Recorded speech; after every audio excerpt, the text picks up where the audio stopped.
My husband furiously threw he and our son out after I refused to serve his friends dinner while they mocked me. You can't even be a proper host. He laughed with them.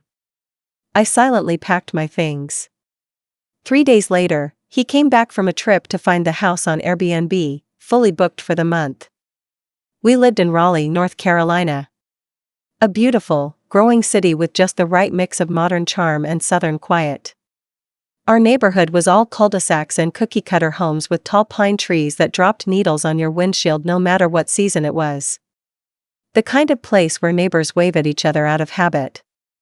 Picture perfect, if you looked fast enough to miss the cracks. Alaric and I met at a networking event years ago. He was in real estate, smooth-talking, and sharp-dressed. I had just transitioned out of my job in early childhood education and was looking to start something new. He saw that uncertainty in me and filled it, not with love, I realize now, but with control disguised as partnership. Things were good in the beginning. Really good. The kind of good that makes you second-guess yourself later when things start to unravel. I cooked. I decorated the house. I helped him with open house events. And when Milo came into the world, I stepped back from everything else because that's what good moms do. I stopped being a partner. I became staff. That Friday night, the one that set everything in motion, wasn't the first time Alaric had friends over and expected me to play hostess. He'd always throw these big networking dinners, even though they were really just a chance for him and his friends to drink and show off. I'd cook elaborate meals, light candles, arrange wine glasses just so. And still, somehow, they found ways to make me feel like I was failing at the one thing they expected me to do. That night, I had just pulled a lemon herb chicken out of the oven. I was sweating, exhausted, and still wearing the same leggings and t-shirt I'd put on at 7 a.m. after packing Milo's lunch. Alaric's friends were already there, 5 of them, scattered around our living room like they owned the place. Laughter echoed from the hallway as I brought out a tray of appetizers. You really went all out tonight, one of them said, popping a grape into his mouth like he was doing me a favor. Catering not in the budget, another joked, nudging Alaric with his elbow. Guess that's what wives are for, huh? They laughed. He laughed with them.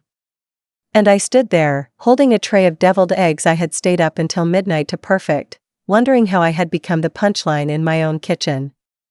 Then came the moment. The quiet, cutting one. I'm not serving dinner, I said simply. I turned around and walked back into the kitchen. Alaric followed.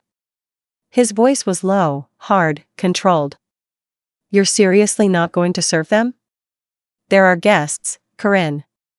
Don't embarrass me. I didn't say anything. I just wiped my hands on a towel, walked upstairs, and started packing. I think something broke in me that night, but not in a way that left me empty. In a way that made room for clarity. I packed Milo's bag, my bag, and the documents I kept in the file drawer labeled just in case. I called my cousin Zara in Durham and asked if we could stay a few nights. She didn't ask why. She just said, the guest room's made up. I'll leave the porch light on. When I came back downstairs, Alaric stood at the bottom of the stairs, arms crossed. You're not actually doing this. Don't be ridiculous. Milo peeked out from behind me. He looked scared. Tired. Confused. That was the only thing that made me pause, not Alaric, not the dinner, not the house. I bent down and whispered, we're going to go somewhere quiet for a little while, okay? He nodded, clutching his little stuffed bear. Alaric didn't try to stop me. He didn't run after me. He didn't say goodbye to his son. He just shouted, you better not touch anything that doesn't belong to you. And that's when I knew, really knew, that I didn't. Zara welcomed us with warm blankets and even warmer silence. She knew the value of not asking questions too soon. I spent the first night just staring at the ceiling. I wasn't crying. I wasn't angry. I was still. And that stillness gave me a dangerous kind of focus. Alaric had gone on a real estate retreat that weekend. Asheville, I think. Something about building a millionaire mindset. The irony was almost poetic. 3 days later, I returned to the house while he was gone. It was still cold. Like it had been waiting for me to reclaim it. I cleaned every inch of it. Took updated photos. Added a couple of potted plants and rearranged some furniture. Then I listed it on Airbnb. Short-term rentals. I'd done the research. Our area had high demand due to business travelers and out-of-town families visiting nearby universities. I priced it competitively. I even added a small welcome basket. The listing went live on a Tuesday. By Thursday morning, the calendar was full through the end of the month. And by Friday, someone had already checked in. Alaric came home that night. I wasn't there. But a couple from Pennsylvania was. I didn't even hear about it firsthand. I got a call from him later that night. "You turned our house into a freaking hotel?" "Our house?" I said calmly. "I didn't think you cared about what happened in the kitchen unless your friends were watching. Where the hell am I supposed to sleep?" "You might want to ask Mason. I hear his couch is comfortable. Since he's the one who said couscous is for broke people." He sputtered something about lawyers and property. But I had already done my homework. My name was on the deed. And since I had documentation of verbal and emotional mistreatment, not to mention evidence of him leaving the premises and refusing to engage in mediation, I had a solid legal standing to remain in the home or rent it out while we finalized everything. Zara handed me a glass of wine that night and said, "You didn't burn the bridge. You just lit it enough to find your way across." And damn if that wasn't the truest thing anyone had ever said to me. The fallout was ugly, in the way slow, crumbling things often are. Not explosive. Just a series of quiet, relentless undoings. After the Airbnb shock wore off, Alaric went into damage control mode. He tried calling repeatedly. Left long, rambling voicemails, sometimes furious, sometimes performative and soft, the kind of voice he used when pitching houses to anxious young couples. "We need to talk. You're being unreasonable." Then, "Come on, Corinne, don't drag Milo into this. Be mature." And later still, "You can't just hijack the house. That's illegal. I'm going to fight this." But I didn't answer. Because there was nothing left to say. In the following weeks, I started seeing sides of Alaric that, in hindsight, had always been there, only now they had nothing left to hide behind. He filed a motion trying to stop me from renting out the house, claiming I was damaging marital property. My lawyer, a woman named Diane who had seen more than her share of men like him, simply smiled and said, "Let him try." The truth was, I hadn't just packed a suitcase that night. I had taken screenshots. I had saved texts. I had carefully documented every message, every moment he ridiculed me in front of others, every instance of neglect. Diane called it building a trail. I called it finally protecting myself. Alaric had always been so sure of his role in our marriage, the provider, the decision-maker, the face of the family. But when the power began to shift, he didn't know how to handle it. Meanwhile, the Airbnb was thriving. I managed everything from Zara's guest room, listings, bookings, guest questions. I responded to reviews. I left welcome notes and fresh towels between stays. Guests loved it. They complimented the cozy decor, the stocked pantry, the little jar of lavender I left on the nightstand. One couple even asked if I'd consider hosting full-time. I used the income to pay off our shared bills and put the rest aside. For the first time in years, I wasn't financially dependent on Alaric. That fact alone seemed to enrage him more than anything else. He showed up unannounced one Sunday afternoon, something I'd already anticipated. I was checking on the house between guest stays. Mila was with Zara, helping her pick out paint samples for her hallway. I had just finished changing the sheets when I heard the door swing open hard enough to rattle the little ceramic dish by the entry. "Are you out of your mind?" Alaric barked. I turned slowly.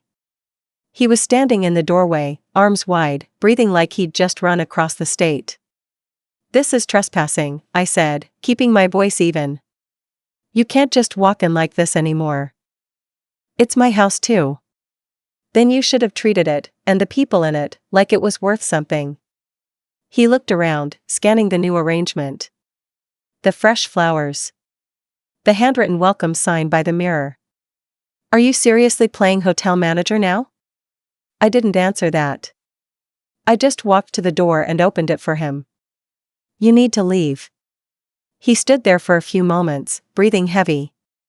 Waiting for me to flinch. When I didn't, he spat on the floor by the entrance and stormed out. I cleaned it up without a word. In the months that followed, the divorce proceedings dragged out like a slow, tired song. He contested everything. The house. Custody. Even the kitchen mixer I'd inherited from my grandmother. But the more he pushed, the more his mask slipped. His lawyer tried to paint me as irrational. Unstable. Emotionally volatile. But all the screenshots, the way he spoke to me, the jokes at my expense, the emotional abandonment, told a different story. Diane knew how to use them. She didn't need dramatics, she had proof. I kept Milo out of it as best as I could. He was still young, still tender. I answered his questions simply. I told him that sometimes grown-ups make promises they can't keep, and sometimes the best kind of love is the one that makes room to start over. We stayed with Zara for a full 6 months. She gave us space but never let us drift too far. Some evenings we sat on her porch, sipping coffee, and watching Milo play in the yard, pretending a stick was a lightsaber. She said I looked different. Lighter. Not happy yet, but free. And freedom, it turned out, felt a lot like breath returning to lungs that had been tight for far too long. Back at the house, the bookings kept coming. A pair of travel nurses from Michigan. A young woman in town for a coding boot camp. A retired couple driving down the East Coast in a beat-up silver RV.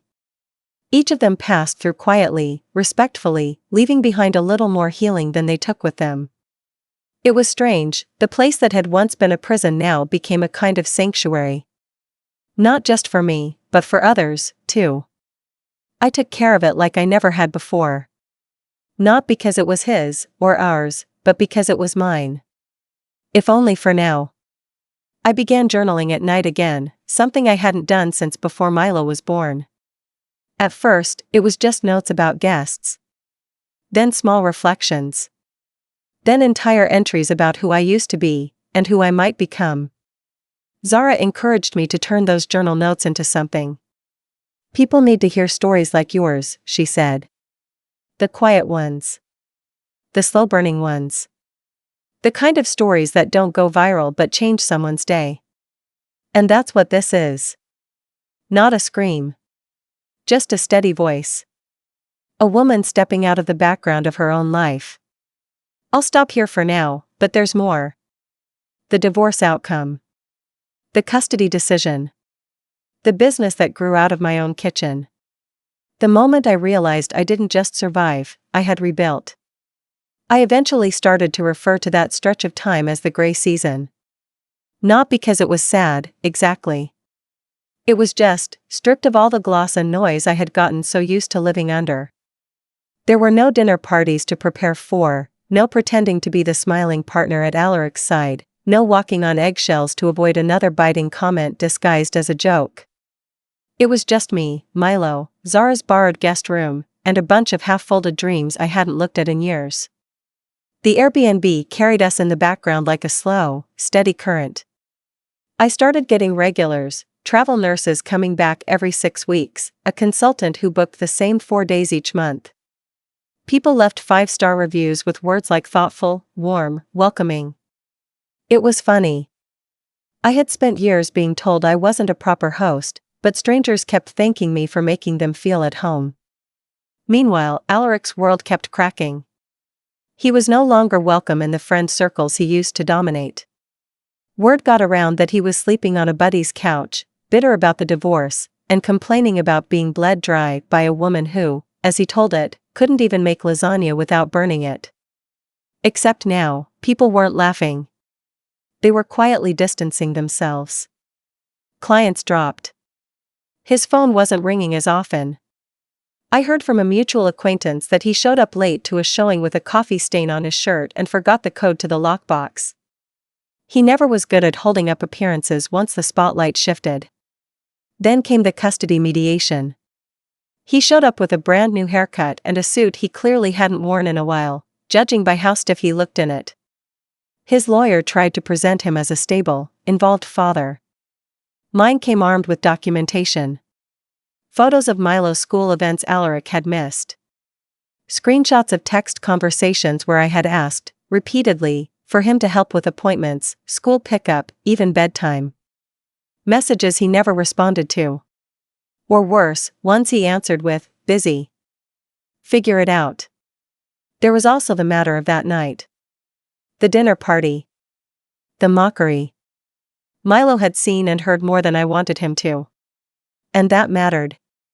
The mediator, a soft-spoken woman with kind eyes and a sharp memory, looked over everything. Listened. Took her time. And eventually, she said what I already knew deep in my bones. That I had been the consistent parent. The primary caregiver. That Alaric could have visitation, but Milo's stability, his routines, his emotional safety, would remain with me. Alaric didn't take it well. You turned him against me, he hissed outside the courthouse. You poisoned him with your victim complex. I didn't respond. Not to that. But I remember looking at him, really seeing him for what he was, not the man I married, or the one I had feared, or even the charming, smiling version that other people still imagined. Just a small, tired man who had mistaken control for love. He didn't follow me to the car. He didn't call after that. I moved back into the house not long after. Well, not permanently. But between bookings, I started staying there with Milo. The place was still making money, still on Airbnb, but I reserved stretches just for us. The first time we stayed over, Milo wandered into the backyard and said, "It feels different now." Is that good or bad? I asked. Good, he said after a long pause. It doesn't feel so loud. That hit me in a way I wasn't ready for. The house had been loud, even in silence. It had echoed with things unsaid, with tension that lived between dinner plates and ignored text messages. But now? Now there was room to breathe. To speak. To rebuild. One evening, I cooked just for us, something simple. Pasta with garlic butter and herbs.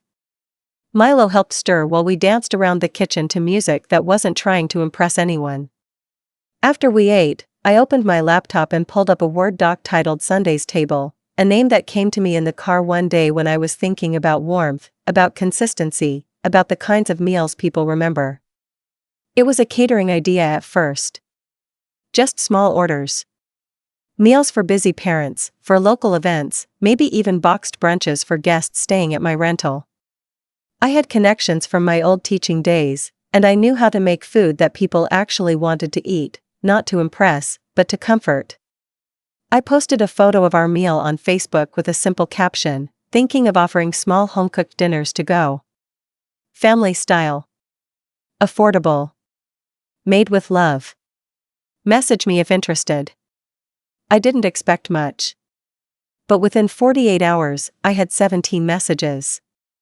From there, things snowballed in the most organic, beautiful way. Friends told friends. Guests from Airbnb left notes asking if I offered food delivery. One nurse even left a thank you card that said, "Your soup got me through the worst cold of my life. Please start a restaurant." I didn't want a restaurant, though. I wanted something quieter. Sustainable. Mine. I rented a commercial kitchen space part-time through a local co-op. I filed for a business license. I set up an Instagram page with photos of roasted vegetables, lemon rosemary chicken, and Milo's homemade chocolate chip cookies. He insisted they be added to every order. The Airbnb became less of a necessity and more of a bonus. I started reserving more days for myself and fewer for guests. My calendar filled with catering orders. Meal deliveries. Tiny thank you notes taped to Tupperware lids. Zara came by one day with fresh basil and a knowing smile. "Feels good, doesn't it?" she said, handing me a bunch of it tied with twine. "To finally be the one feeding others on your own terms." I nodded. It did.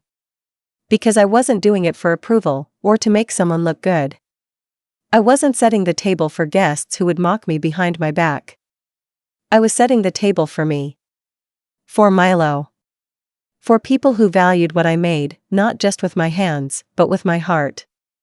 Alaric's presence faded slowly, not in a dramatic, crashing way, but more like the way you forget the sound of an appliance that's been humming in the background for years.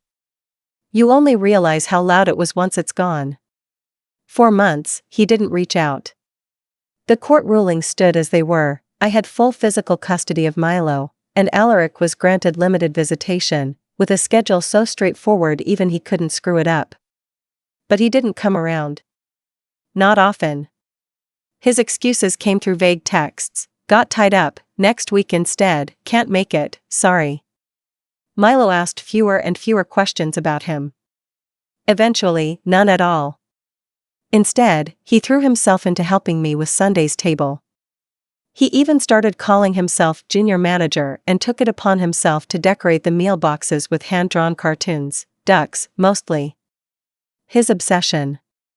One client told me she cried a little when she opened her container and found a sketch of a duck wearing a chef's hat with the words, "Thank you for being hungry today." Word of mouth became wildfire. I was delivering full-course meals to offices, schools, and even small events. A local pastor hired me to cater a funeral reception. A pair of yoga instructors asked me to do healthy meal prep for their entire class. One Sunday, I delivered a family brunch to a woman in Chapel Hill who recognized me. "You used to be married to Alaric, right?" she asked, gently. "I went to one of his open houses once. Talked a lot about himself." I smiled. "Yeah, that sounds about right." "Well," she said, unwrapping a container of cinnamon-baked French toast, "he never mentioned you could cook like this." She took a bite and laughed. "Guess some men just can't see what's right in front of them." Now, here's where it gets good. About a year after I moved out, almost to the week, I got a letter. Not an email, not a text. An actual letter. From Alaric. I read it twice before deciding whether to respond. The tone was familiar, controlled, careful, performative. He apologized, kind of. He used phrases like "regret the way things unfolded" and "hope you found peace." But mostly, it read like a man who'd realized just how far his influence no longer reached. And at the end, he asked something I didn't expect. He wanted to know if I would consider selling my share of the house. Apparently, he'd lined up an offer from a developer. Someone wanted to knock it down and build 2 narrow homes on the lot, modern, cold-looking places that barely had yards. But he needed my signature to move forward. And that's when the idea came to me. A long, quiet, satisfying kind of revenge. I called my lawyer, Diane. "Can I buy out his share of the house?" She paused for a beat and said, "Absolutely. He's motivated to sell. And based on what he owes in back taxes and credit debt, you could probably negotiate a better price than what he's asking." So that's exactly what I did. I met him at a neutral office downtown, across from a courthouse. He looked tired. Smaller. Not physically, but in spirit. The way someone does when they've run out of people to impress. We sat across from each other while the paperwork was reviewed. "I thought you hated that house," he said, not quite looking at me. "I hated what it became," I replied. But it was never the house. It was the silence. The pretending. That's gone now. He nodded once, maybe expecting something else, a kind word, a nostalgic memory. But I had none to offer. He signed. And with that, the house was mine. I didn't flip it. I didn't tear it down. I didn't even renovate it dramatically. Instead, I turned the front room, the one where his friends had laughed and mocked me, into a small commercial prep kitchen. Legal, clean, quiet. I added a custom island, storage shelves, and a new fridge. Where the dining table used to be, I put a wide butcher block and hanging pot rack. The laughter that once lived there was replaced with the smell of roasted garlic, fresh bread, and slow-cooked stews. The rest of the house? I reopened the Airbnb, but with a twist. Every guest now got a hot, homemade meal delivered to them on the first night, a feature I listed proudly as Sunday's table welcome dinner. Reviews tripled.